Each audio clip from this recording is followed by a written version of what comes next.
एक समय की बात है। एक छोटे से गांव में एक सास रहती थी। उसके 3 बेटे और 3 बहुएं थीं। सास का स्वभाव बहुत कड़ा था। वह अपनी बहुओं को हमेशा परखती रहती और देखती कि कौन सबसे अच्छी, समझदार और घर संभालने लायक है। तीनों बहुओं के स्वभाव अलग अलग थे। पहली बहू बहुत मेहनती थी, लेकिन वह डरपोक थी और अपनी बात कहने से घबराती थी। दूसरी बहू तेज तर्रार और थोड़ी घमंडी थी। उसे अपनी समझ पर बहुत गर्व था। तीसरी बहू शांत, धैर्यवान और बहुत समझदार थी। वह हर काम सोच समझकर करती थी।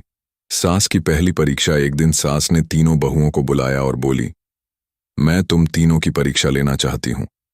उसने तीनों को एक एक मुट्ठी गेहूं दिया और कहा, इसे ऐसे संभाल कर रखना कि 1 साल बाद भी यह मेरे काम आए। तीनों बहुएं अपने अपने कमरे में चली गईं। पहली बहू ने गेहूं को एक डिब्बे में रख दिया और सोचने लगी कि बस इसे सुरक्षित रखना है। दूसरी बहू ने सोचा कि इतना सा गेहूं क्या काम आएगा। उसने उसे पीसकर आटा बनाया और रोटी खा ली। तीसरी बहू ने सोचा कि अगर इसे बो दिया जाए तो इससे बहुत सारा गेहूं उग सकता है। उसने खेत में जाकर गेहूं बो दिया। समय बीतता गया। 1 साल बाद, साल पूरा होने पर सास ने तीनों बहुओं को बुलाया और कहा, अब मुझे मेरा गेहूं वापस दो। पहली बहू ने डिब्बा खोला तो गेहूं में कीड़े लग चुके थे।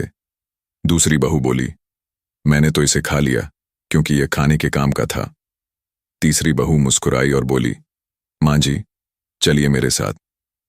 वह सास को खेत में ले गई, जहां सुनहरी फसल लहलहा रही थी। उसने कहा, आपके दिए गेहूं से मैंने यह फसल उगाई है। अब हमारे पास पहले से कई गुना ज्यादा गेहूं है। सास यह देखकर बहुत खुश हुई। सास की दूसरी परीक्षा। सास ने सोचा कि अभी एक और परीक्षा लेनी चाहिए। उसने तीनों बहुओं को एक एक दीपक दिया और कहा, आज रात इस दीपक को जलाकर रखना, लेकिन ध्यान रहे कि तेल खत्म ना हो।